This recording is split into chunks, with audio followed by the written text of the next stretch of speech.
podcasting from a little cabin on a hill. This is the Stacy Westfall podcast. Stacy's goal is simple: to teach you to understand why horses do what they do, as well as the action steps for creating clear, confident communication with your horses. Hello, I'm Stacy Westfall, and I teach people how to understand, enjoy, and successfully train their own horses. In this first season of the podcast, I'm discussing issues that I frequently see impacting the way that riders think. In today's episode, I'd like to discuss the idea of failing your horse. When I look through my email, I get lots of comments or phrases that sound like this. People say they are afraid that they will fail to give the correct cues. They are afraid that they will fail their horse by not keeping their commitment to riding. They're concerned, what if I read my horse's body language wrong? They fear doing the wrong thing. They fear not being good enough to teach the horse what he needs. They report feeling like I'm letting my horse down. And they say things like, I think I worry about hurting my rescue, and I allow that to hold us both back. When I read these, one thought that I have is, where is your failure line? I actually have in my mind a line drawn where I consider myself to have failed a horse.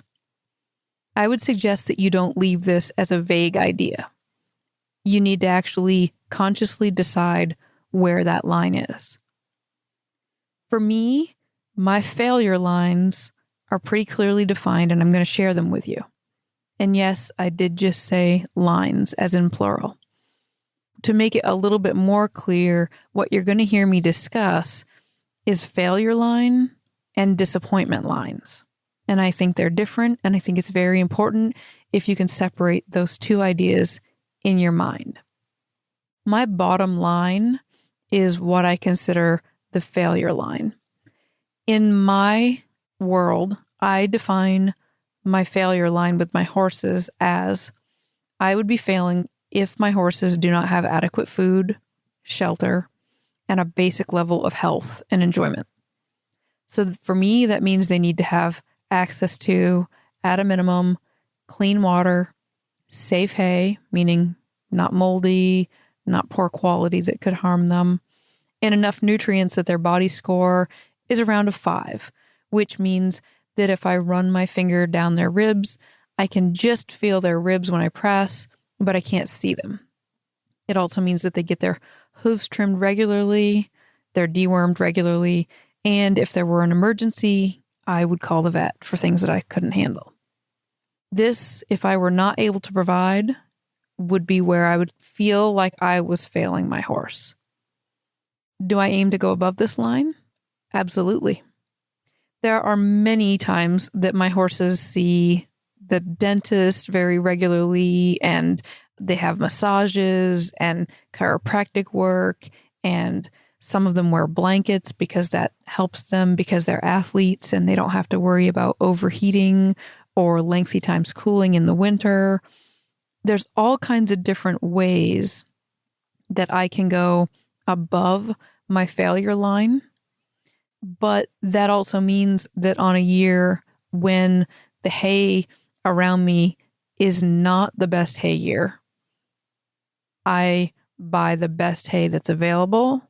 And I realize that just because last year's was better than this year's, the horses are still going to be fine. So there's a difference between my failure line and my kind of disappointment line. So I can be disappointed in the quality of hay, but as long as it's safe this year, that's going to be okay. I'm not going to beat myself up over it. It also gives me the freedom to treat the horses a little bit more like individuals. So some might get chiropractic treatments, some might get massages, some might not. It just influences the way that I think about the horses in the way that I think about myself. I think that a lot of times people are more clear about where their failure line is when they're thinking about healthcare than they are when they're thinking about training. For me, the basic failure line for training is that the horse has a fundamental understanding so that I can hold that horse for the vet or the farrier. Now, I know that seems very basic, but the baseline, the failure line for me would be if I'd had the horse for a sufficient amount of time to be able to change that. So I'm not going to consider it a failure if a horse gets dropped off at my house and 2 hours later we're not crossing a certain line, but I want to see how quickly I can reach that basic line of being able to handle them. Because again, it goes back to being able to keep them safe and healthy.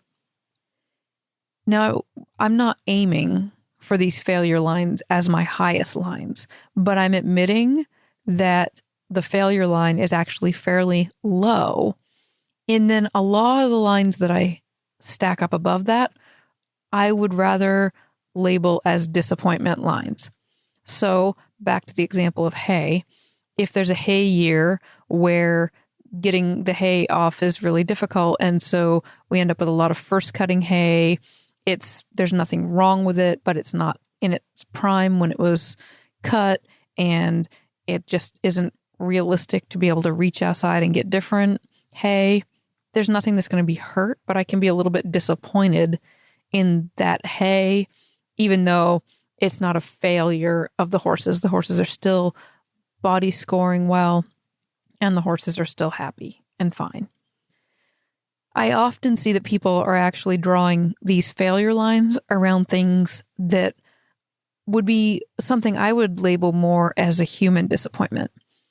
For example, not reaching its full potential. So if somebody feels like they failed their horse because the horse didn't reach their full potential, that's more of this human disappointment. Let's look back over the original list. So feeling like a failure because you're giving the wrong cues, where are you going to set that line? What if you read your horse's body wrong? What if you do the wrong thing? What does it mean when you say, let your horse down? And again, reaching their full potential. Now, if you are running into problems where you feel like there's enough confusion that either you or the horse is not safe, I suggest you get professional help right now. And that could be pulling up an internet search and searching for somebody locally where you can go take some lessons, hire somebody to come over, work with your horse at your house, go to their house to work with your horse. Do something that gets you some hands-on help with a professional right now if you feel that either one of you is unsafe. But as far as reaching their full potential or these general feelings of failing the horse, almost always the person that's really worried about this is more likely that they're asking too little of the horse than that they're asking too much of the horse. So maybe this will make it a little bit more clear. If you picture in your mind a confident little rider and a confident little pony, so just, I don't know, maybe it's something you saw on the internet, maybe it's something you remember from your childhood, but picture this little pony and this confident little kid. When you picture that, when I picture that, neither one of those involved is overthinking the cues or the pressure or the position. Nobody's really worried about who's failing who or any of these little nuanced things that I tend to see in adult riders. Now, you'll also notice that you probably didn't picture them at the Olympics. So maybe they weren't reaching the highest levels of competition, but in your mind, they probably looked happy and confident. That's a good place to aim for. Again, I don't think if you're struggling to reach that it's a failure of your horse. It's a learning stage. When I have people over at my house for clinics, I often give lessons on some of my finished horses. And I find it really interesting that when I do, people will frequently apologize while they're on my horse and they're trying to figure out all the buttons. So they're trying to figure out how to do shoulder in, or they're trying to figure out how to raise and lower the horse's head. And they will often apologize over and over again because they feel like they're somehow messing something up or offending the horse or somehow causing him stress that is going to really bother him. But when I look at the horse, I see that he's simply trying to decipher what they want. If they stop cueing, so if they're riding around and they're all flustered and I say, why don't you just stop and take a break? As soon as they stop cueing and he stops, he's completely fine. No stress, no fret, no worry. So everything that they're reading as offended or worried is really just a lot of questions that he's asking, because as they slide their right leg forward and their left leg back, and they're not that aware of where their legs are in a relationship, but he is, and he's doing things with his body, and they're walking and he's moving in different ways. What happens is they're judging themselves because they're not touching the quote unquote right button. But the horse isn't judging them. He's just simply trying to guess what they want and moving and reflecting what they're doing. But they're the ones that are putting all these worried and offended and all these judging human type things on top of it. At the end of the day, when I watch, if anything, I see him giving less than what he's capable of, because they're not holding him to as high a standard as what I do. But what's really interesting, again, is all of these emotions and feelings that are stacked on top of it. When I stop and have them take a break, if I can get them to understand that all they're doing is having a conversation, and when they move their leg and he moves his body and they didn't mean to move his body, that he's not judging, he's just reflecting what they did, and he's basically asking a question, and you can rephrase, you can reposition your body, you can move it back, you can go, oh, I didn't know that was going to happen if I did that. And he's not offended. He's just following along in the conversation. And when I can get people to look at it like that, they start to realize that, again, this is a conversation with a horse. So it's not like having a programmed computer where you poke a certain button and a certain thing happens.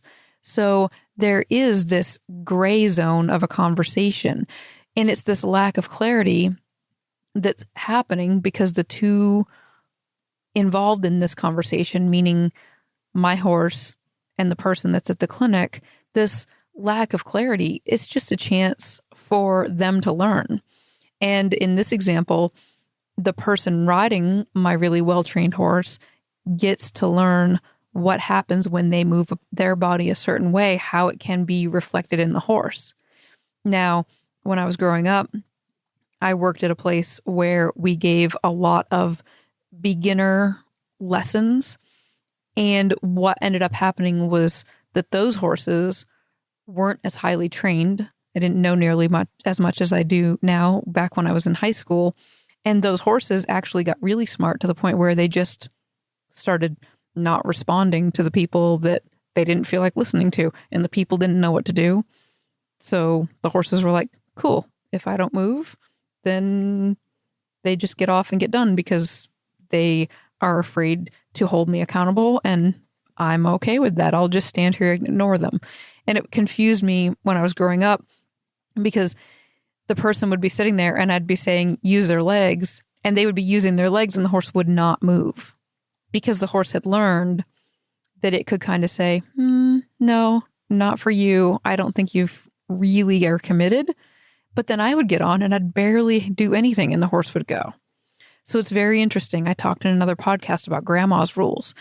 So these horses can get real smart during these conversations as to where everybody's drawing those lines. But I wanted to have this conversation with you today because the idea of failing your horse, if you're holding yourself to a super high standard while you're learning and you're labeling it failure, that can be really crippling. So when you draw your failure lines, be really clear about what you're calling failure and what you're calling disappointment. If you are aiming to be able to do a leg yield and you're struggling with a leg yield, and it's either that you don't understand it or that you're having trouble coordinating your hands and your legs and your thought and all these different things, at the end of the day, if your horse is well fed, cared for, he doesn't really care that much about your leg yield. I'm going to go out on a limb here and say that part of this conversation is that if you're listening to this and you feel like you need permission, if that would help you, then I want to give you permission that if you're in a situation where it's either the stage of life you're in or the stage of learning or whatever's going on, if you're in a situation where all you can do right now is simply keep your horses healthy and fed, and that's maxing you out, that could be finances, that could be time, that could be emotional energy, I'm giving you permission not to feel like a failure.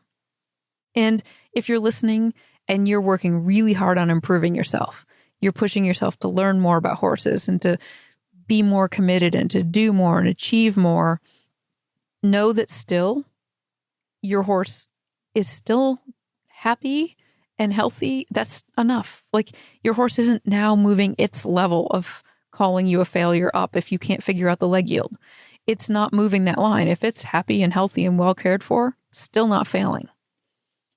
The next time that you're in a situation where you feel like you want to label something as a failure, where you made a mistake, ask yourself this question. If you put a 10-year-old child onto this horse and they made that mistake, would you then consider this horse's future completely ruined? If you're not actively harming the horse, it's probably not as big a deal as it feels like it might be. And one last segment that I've noticed is following me when I read the comments. If you're a professional and you're feeling pressure from customers or clients, remember that you get to set your own standards. And if your standards and your client standards don't line up, the sooner you both realize that, the better. One of my most popular blogs that I've written is called The First Horse I Refused to Train. And it basically just tells the story about the first time I realized that my standards and the customer standards weren't lining up and how I walked my way out of that. I think it's really important that we understand what we're labeling failures and what we're labeling disappointments, because the way that we speak to ourselves and the words that we use are going to impact us. If you've been enjoying these podcasts and you're listening on the computer right now, as I close, I'd like to encourage you to try subscribing from your smartphone.